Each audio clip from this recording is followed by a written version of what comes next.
Bismillahirrahmanirrahim.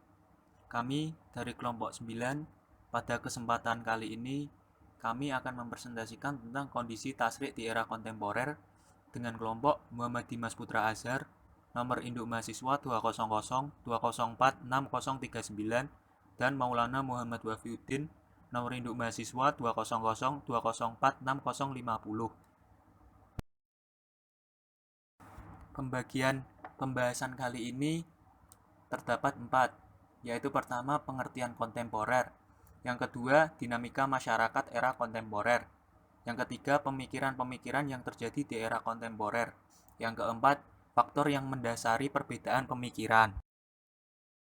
Yang pertama pengertian kontemporer. Dalam Kamus Besar Bahasa Indonesia, pengertian kontemporer adalah pada waktu yang sama, sewaktu, pada masa kini, dewasa ini. Dalam konteks persamaan, ada yang menganggap relevansinya dengan istilah modernitas, sebagaimana diungkapkan oleh Sayyidiman Suryo Hadiprojo. Modernitas yaitu pandangan dan sikap hidup yang bersangkutan dengan kehidupan masa kini, banyak dipengaruhi oleh peradaban modern. Tetapi jika ingin dipisahkan pemahaman antara pengertian kontemporer dan modern, ada yang mengacu kepada pernyataan Konstantin Zuroik, tokoh modernis Arab ternama, yang berpendapat kontemporer adalah kekinian atau kini, sementara modern adalah kini, yang sudah lewat tapi masih mempunyai citra modern.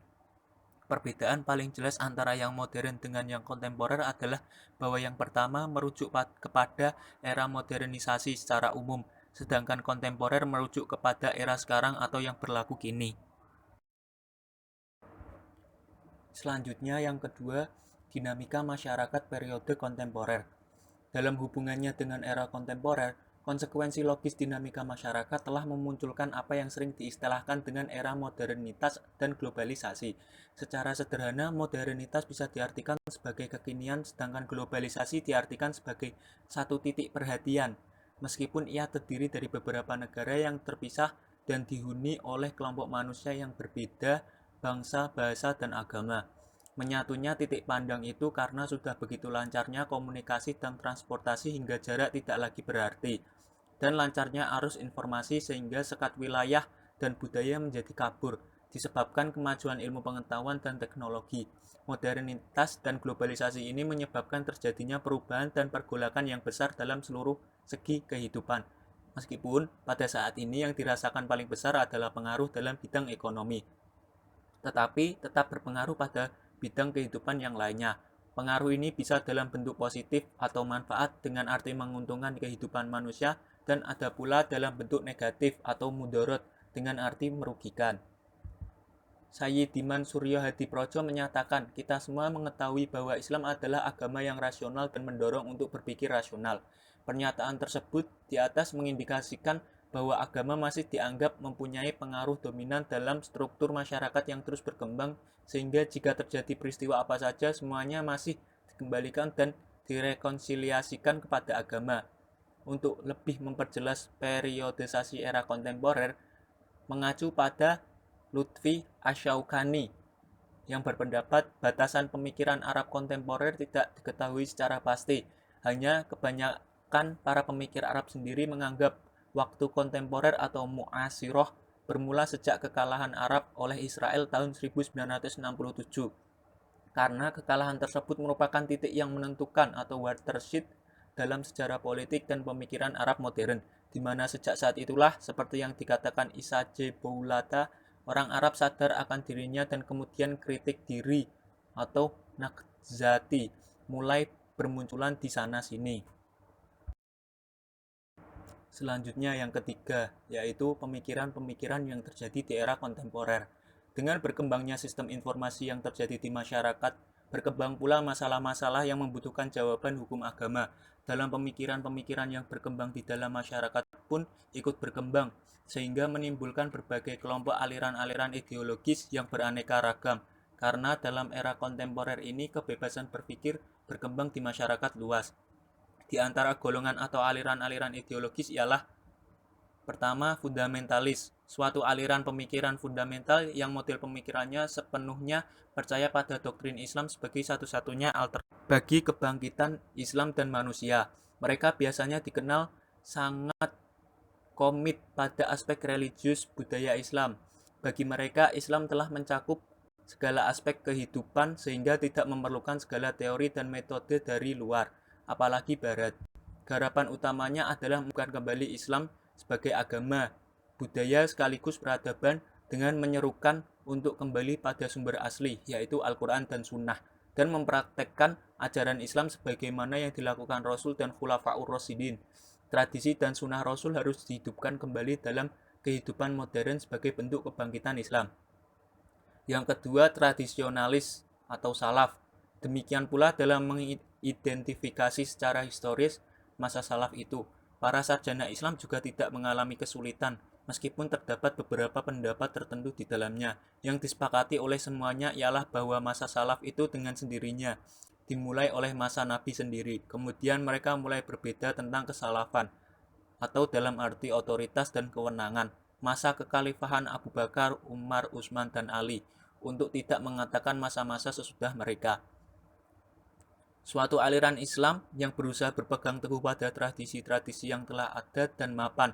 Dalam hal ini segala persoalan umat telah diselesaikan secara tuntas oleh para ulama terdahulu, berbeda dengan fundamentalis yang membatasi tradisi yang diterima hanya sampai pada Khulafaur Rasyidin, sedangkan tradisionalis melebarkan ajarannya sampai pada salaf as-soleh sehingga mereka bisa menerima kitab-kitab klasik sebagai bahan ajarannya. Yang ketiga, reformis. Secara umum, tipologi reformistik adalah kecenderungan yang meyakini bahwa antara Turots dan modernitas kedua-duanya adalah baik. Masalahnya, bagaimana menyikapi keduanya dengan adil dan bijak adalah salah memprioritaskan satu hal dan merendahkan yang lain.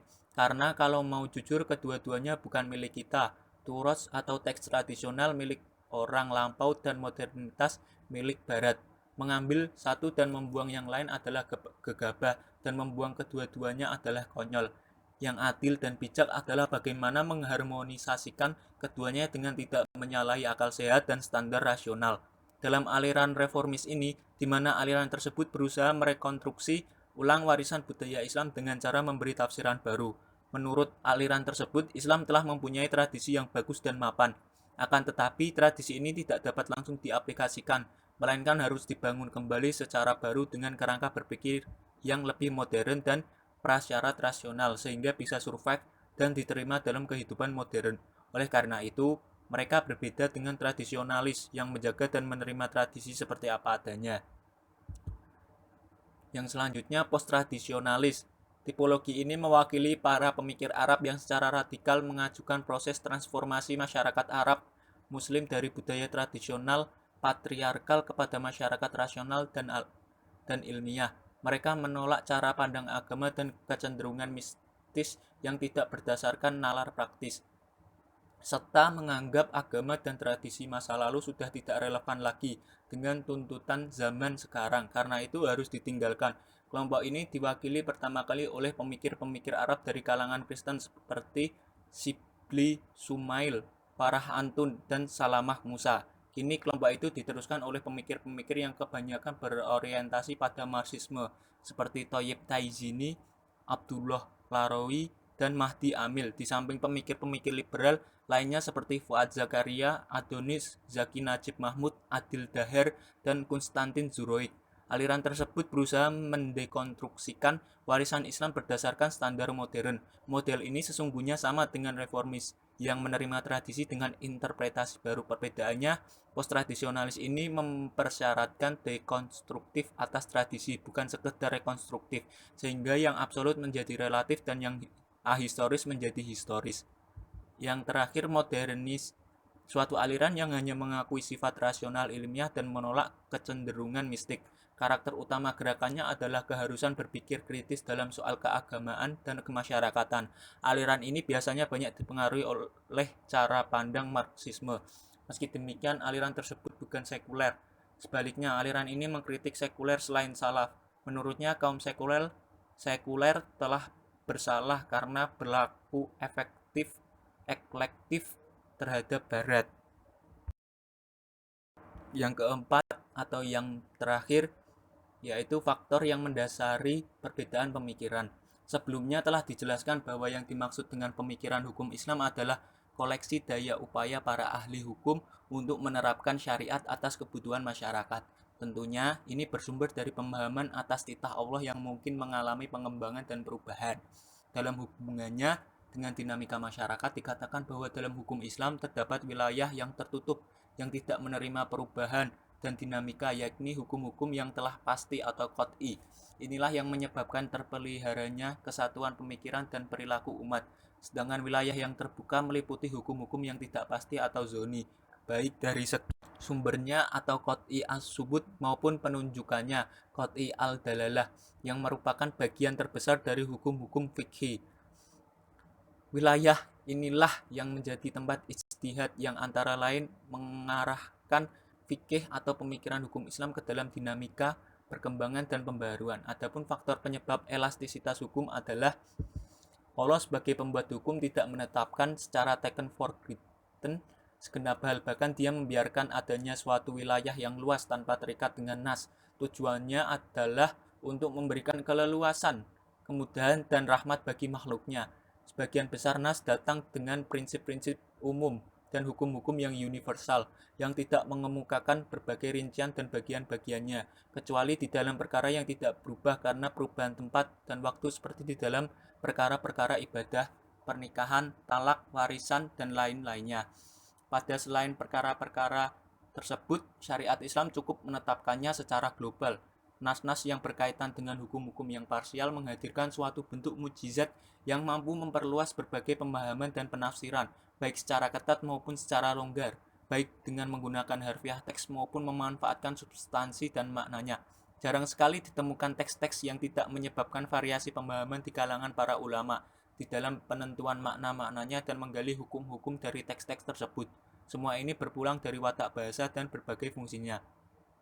Di dalam pemanfaatan wilayah-wilayah terbuka dalam penetapan atau penghapusan hukum Islam, terdapat kemungkinan untuk memanfaatkan berbagai sarana yang beraneka ragam, yang menyebabkan para mujtahid berbeda pendapat dalam penerimaan dan penentuan batas penggunaannya. Disinilah kemudian muncul peranan qiyas, istihsan, urf, ihtisab, dan lain-lain sebagai dalil bagi sesuatu yang tidak ditemukan nasnya. Adanya prinsip pengantisipasian berbagai keadaan darurat, berbagai kendala, serta berbagai kondisi yang dikecualikan dengan cara menggugurkan hukum atau meringankannya. Hal ini dimaksudkan untuk memudahkan atau membantu manusia karena kelemahan mereka dihadapkan berbagai keadaan darurat yang memaksa serta kondisi-kondisi yang menekan. Dari berbagai faktor yang telah dijelaskan, terdapat hukum Islam dapat mengakomodir segala bentuk dinamika masyarakat. Selain faktor tersebut, dalam hukum Islam, ulama mengenal adanya kaidah mulazamah. Kaidah ini mengatakan menurut para ulama bahwa setiap hukum Islam, entah wajib, mustahab, haram, dan makruh, pastilah disebabkan pertimbangan atas suatu maslahat atau untuk menolak suatu bahaya tertentu. Karena itu hukum-hukum Islam punya karakteristik sangat bijaksana. Hukum Islam tidak akan mengatakan sesuatu yang tidak ada artinya. Ada hubungan yang sangat erat antara hukum Islam dan akal, suatu hubungan yang tidak dimiliki oleh agama-agama lain. Demikianlah hukum Islam menyesuaikan dirinya dengan berbagai macam keadaan. Hukum Islam karena daya lentur yang terdapat padanya mampu mengakomodasi perubahan zaman dan dinamika masyarakat. Terima kasih atas perhatiannya. Jika ada kesalahan, kami meminta maaf sebesar-besarnya. Jika ada pertanyaan, silahkan.